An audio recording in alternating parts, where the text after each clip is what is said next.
In this video, I'm going to show you how to make Instagram account private from business. Now ensure that you watch the video to the very end so that you do not make any mistake.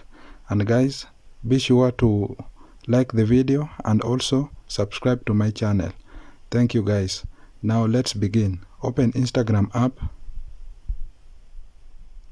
and then click on your profile icon on the bottom right corner.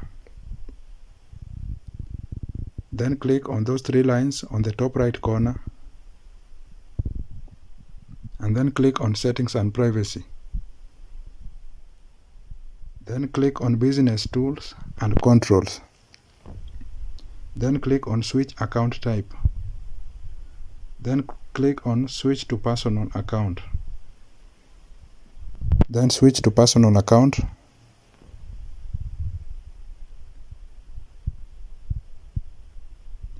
Now your account has been switched to personal.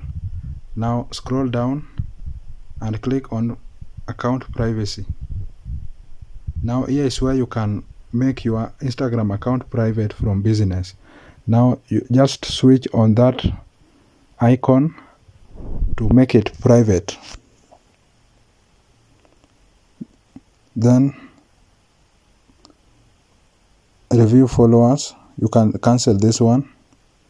Guys, that's how to make your Instagram account private from business. Thank you guys, and I will see you in the next one.